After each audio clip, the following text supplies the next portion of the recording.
This is GrantTalk, hosted by Libby Hikind, founder and CEO of GrantWatch and author of The Queen of Grants. Hi, everybody. I'm Libby Hikind, founder and CEO of GrantWatch.com and the author of The Queen of Grants, From Teacher to Grant Writer to CEO. And I'm your host today on GrantTalk. Before we even start, because I forget this every time, hit that subscribe button so we can bring you more of these. Sitting with me today is Mike Chamberlain, Certified Association Executive, and he is the CEO of the Grant Professionals Association. And that is what we all know as GPA, right? And I have been invited to speak there over the years. I didn't make it. Unfortunately, my mother was ill at the time. So I'm going to reapply and hopefully be one of your speakers again. Where are you located right now, Michael? Yeah, so our headquarters are in Overland Park, Kansas, which is part of the Kansas City metro area, which is where GPA has been headquartered since its founding. Oh, nice, nice. And your weather today? We actually have sunny blue skies and in the low 50s. So we're very happy compared to a week ago when we were below zero with negative wind chills, way below zero. So we're thrilled to have this kind of nice weather. I'm very happy for you. We're in Florida and we always have nice weather except summer when we have a bit of a problem with hurricanes sometimes. Sure. So GPA, they've been in existence for so many years. How do they help the grant writing professionals? Sure. So GPA has been around just a little over 25 years. We were founded in 1998 by a group of folks who attended a training session, attended training at the Grantsmanship Center. And when they finished that course, they were kind of looking at each other and said, okay, well, what next? And what can we do? And part of that then became the realization that there really needed to be some support for the community of grant professionals after that point in time. And that's really where the founding of GPA came from, was that idea that not only were they professionals, but they needed to have a community of support. And not only a community of support, but also some practical guidelines. And what really was one of their very first objectives was the development of the GPA Code of Ethics. And so that has kind of become one of the bedrock foundations of GPA and one of the things that we really hold sincere to us and for our members. And so not only does GPA provide a professional home for grant professionals, but we also work to build the community of grant professionals.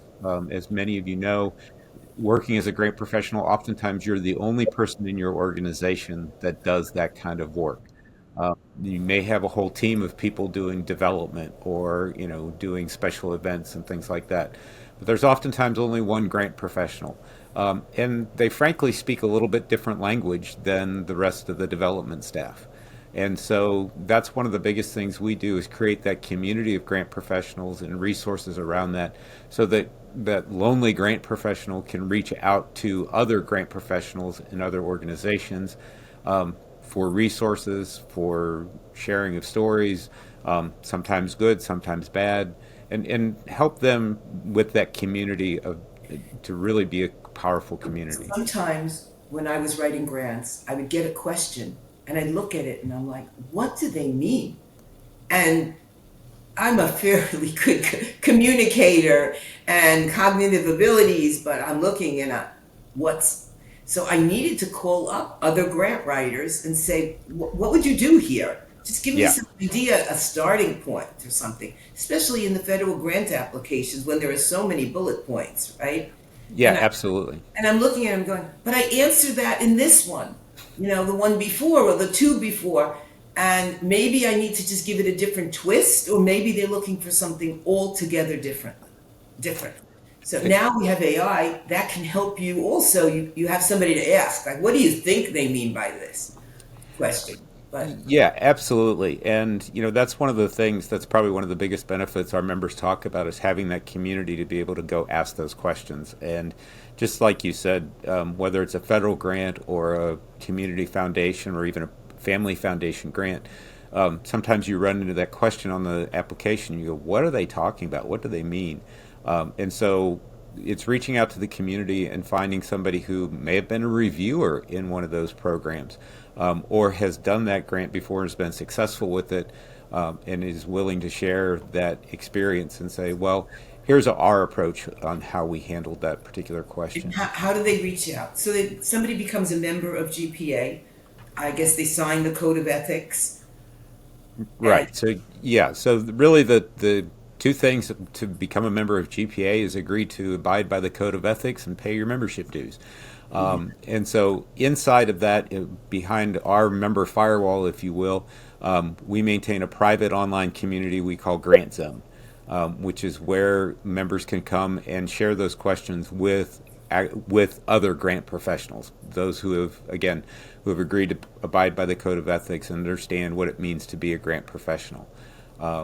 Sometimes I kind of reflect to that cartoon that's out there on the internet, Nobody Knows You're a Dog. You've seen that one probably before. And one of the things we like to talk about is, when you're talking to somebody in Grant Zone, you're talking to a fellow grant professional, somebody who's had that experience that you're talking about. And it's one of the greatest benefits that, not only do our members talk about, but also those who are brand new members who say, I came in and in the first week, I got great questions answered, or I got great advice that is making it so much easier for me to do my job as a grant professional, to be able to help navigate that application that I'd never seen before, or to help have a conversation with somebody on the program staff or in the finance group to help them understand what I'm trying to get to when I'm putting together a budget for my grant proposal. So I'm sure that our listeners want to know what the membership fee is. Sure. Annual membership for GPA is $235. And on top of that, if you belong to a local chapter, it's the average chapter fee is about another $25. But with that, you get access to the Grant Zone community. You also get all of our webinars are included as a part of that. So all of our monthly webinars are included as part of that package for membership. It also includes our library of webinars, which we call Grant School, which is where we maintain our library of webinars. So if you're dealing with putting together a budget and you saw there was a webinar a while back on budgets, but didn't get a chance to attend it, GPA members have access to that for free. Mm-hmm. Are there templates that are also accessible? Yeah, so in Grant Zone, a lot of our members share their templates, whether that's individuals who are working in an organization, or even some of our consultants will share some of their templates that they use with their clients, including up to the point of even sharing information about common language they use in agreements with their clients. And you have a convention once a year? Yes. And where is it this year? This year we're in Baltimore. It's 3 days of everything grants. And so it's a great opportunity for grant professionals to get together, meet with colleagues from across the country, learn from each other. That's another important practical piece of what GPA does, is professional development, professional education. And I'm sure you're aware of this. Most people do not go to school to become a grant professional. They kind of land in the field. It somehow it happens, like it happened to me. Right. I ended up wanting something for my classroom. I needed it. Passion kicked in. Somebody was willing to teach me. I became a grant writer. And twists and turns of my career, and everybody that I've interviewed tells me the same thing. Yeah, absolutely. And so that's really what we are trying to do, is build up that information and that educational database, so that people who, whether they're brand new, they've just gone to one training, or they had somebody mentor them through their first grant, to actually have the skills and abilities to go beyond that. As working on developing a grant application really involves so many aspects of the organization.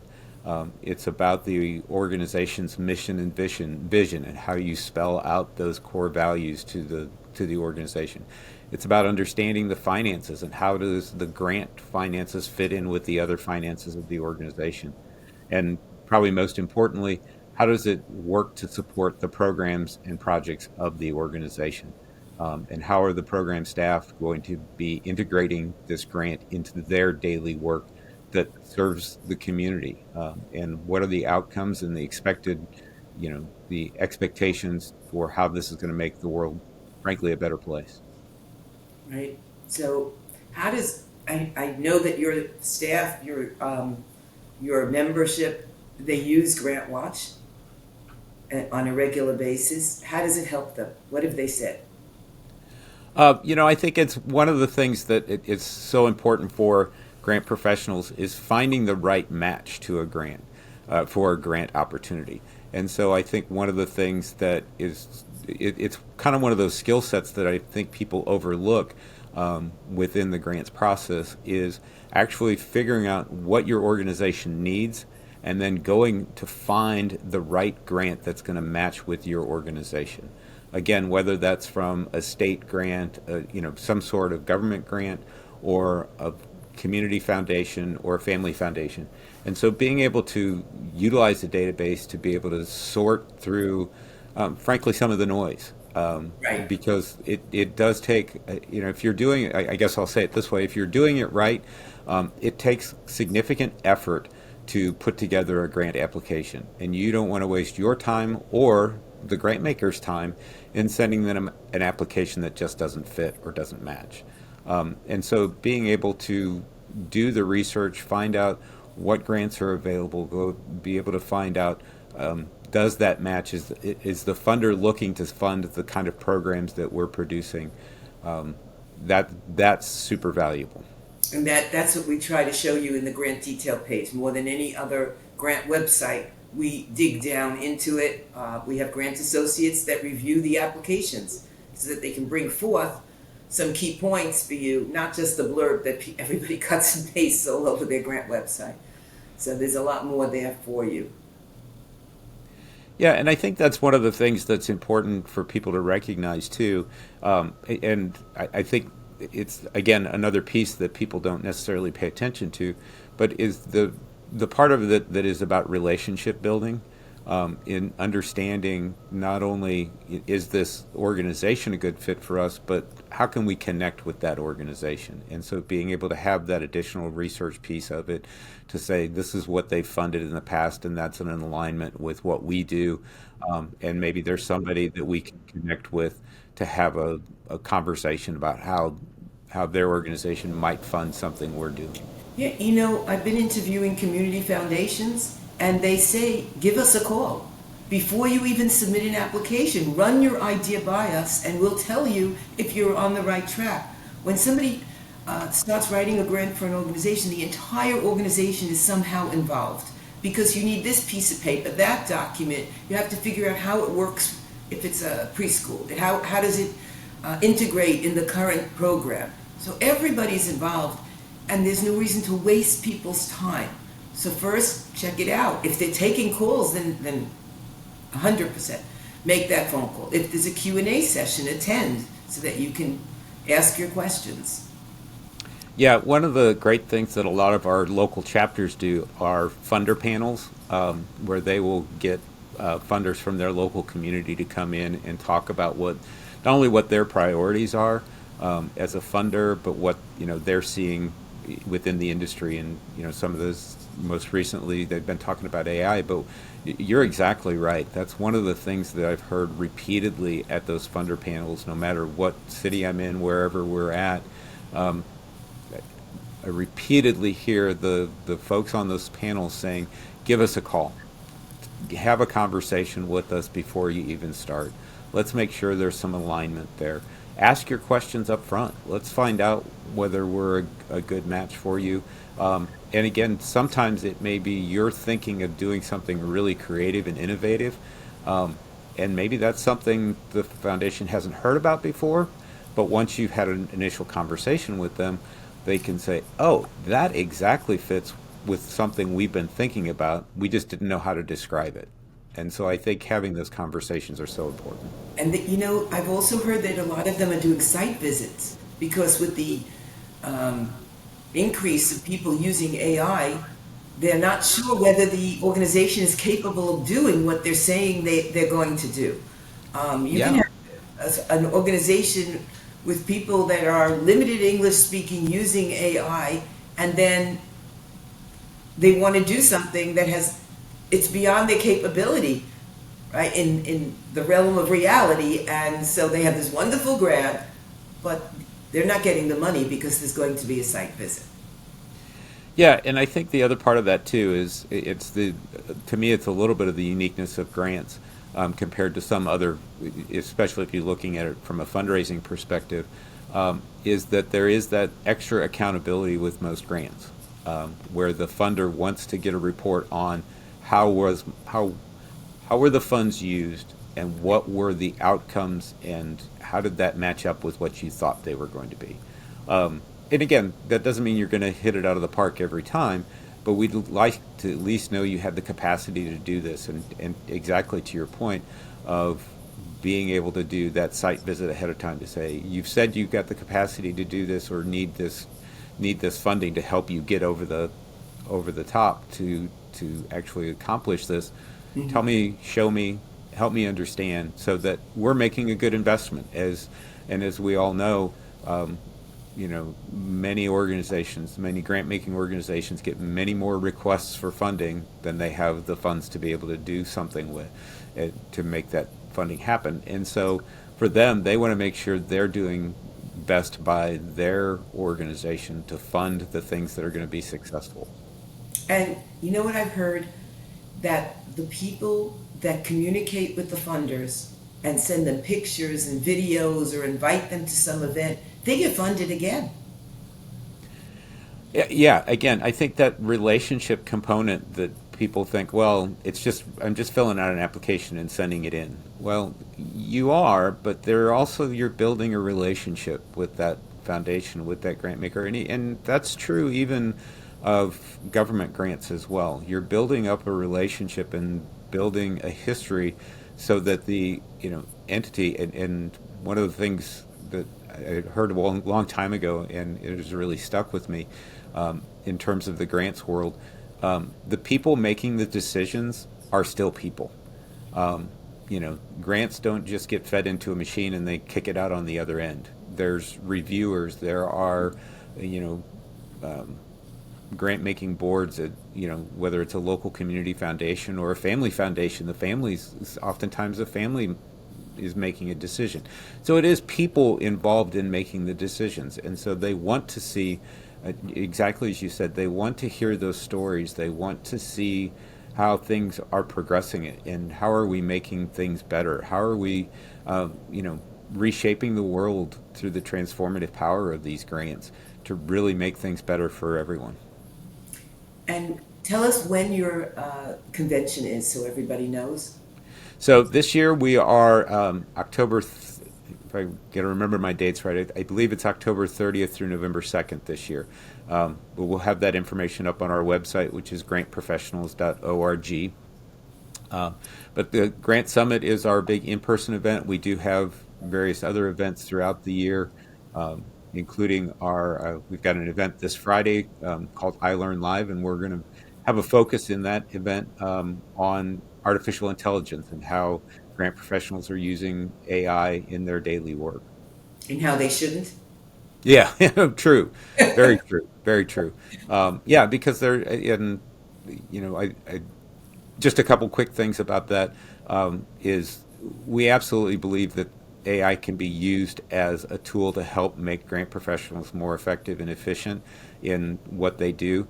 At the same time, we also very much believe in the ethical use of AI, which includes understanding the data privacy issues that are out there, and where you're sharing data and what data you're sharing. Just as if you were sharing information about your organization with an outside entity, whether that's the clients you serve or the financial information about your organization. All of that is, something you need to make sure you're understanding what the privacy rules are behind it. I just want to ask you a question. Uh, do you see that your grant writers, besides writing grants, are going into other areas of writing? It's interesting. There are several of our members that actually, one of them writes young adult fiction. Um, Another one has branched off into writing fiction, and I'm not sure what type necessarily. But I know the other thing I do know is we have several book clubs because not only do they love to write in terms of the grant proposal piece, but they love to read and learn from others in writing style and reading by I, reading those authors. I want to show you this. I don't know how I got such a whoosh, but this was my first book. Ah, Okay. oh Mr. my goodness. Spring Cleaning Lesson. And this is my second, Why Won't You Fly Sky? Oh, how fun. And my third, Twig Literacy. Oh, And it's all about beavers, but it teaches you about money, saving, and sharing.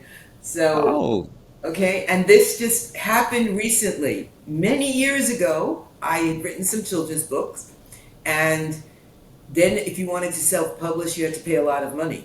There's a lot of money up front. And today there's you have to prepare your manuscript, but you don't have to pay somebody to self-publish, right? right. And I got a whoosh. I don't know. It started in January. How it happened is another story. But I've written 3 children's books and published them in 2 months. Wow, that's fantastic. Yeah. Yeah, and actually have got a friend of mine who's retired now and self-published his first book about a year and a half ago, and is now in the process of writing his second one. And I do think there are so many more options available for people now to be able to do that kind of opportunity, have that kind of opportunity.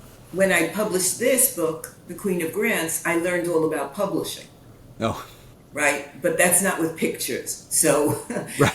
but it was a nice transition. I already learned the mechanics of self-publishing.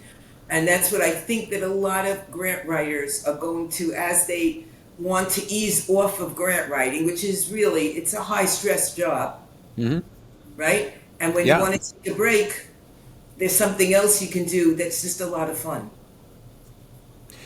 Yeah, absolutely. And, I think you mentioned one of the things that we've had a small group working on over the last probably 3 to 4 years, and they continue to research. But burnout in the profession, as you mentioned, it can be very high stress. And so how do you do the things that you need to do for self-care, and for personal wellness? And for some of those folks, that is that extra outlet, whether it's a book club or, as you mentioned, writing a children's book or writing, just something different to shift things around. I think for me, when I was a grant writer, working for an organization was less stressful than being a consultant. Mm. Because as a consultant, there are people that, for me at least, people were throwing money at me. Write my grant, I was very successful, so they wanted me to write and write and write.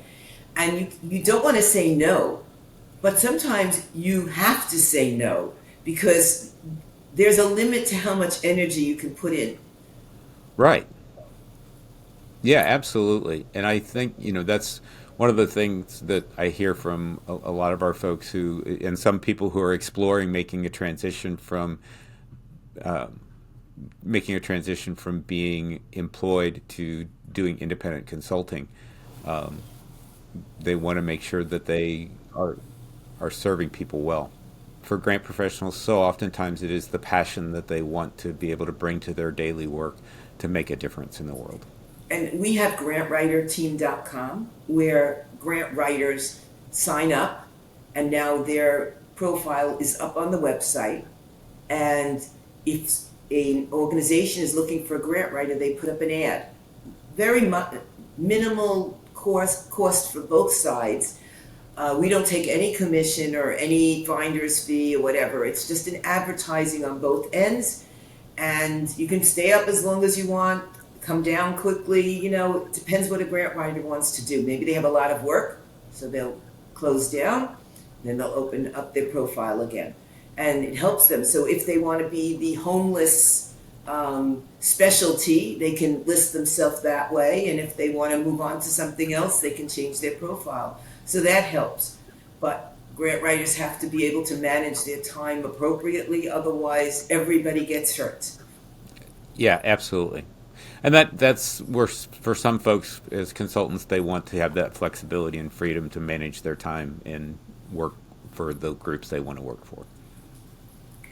I want to remind everybody to click that button, hit subscribe, share out our videos with your friends and colleagues in the grant world. Michael, thank you so much for joining us today. I appreciate it. I hope to see you in October, the end of October, beginning of November, at your conference. And I wish you much success in that, and being that connection for grant writers, because it can be a very lonely world when you're sitting in your office and just writing. Yeah, absolutely. It was my pleasure to be with you today, and look forward to connecting with more folks and hopefully seeing you at the Grant Summit in Baltimore this fall. Thank you for tuning in to GrantTalk, powered by GrantWatch.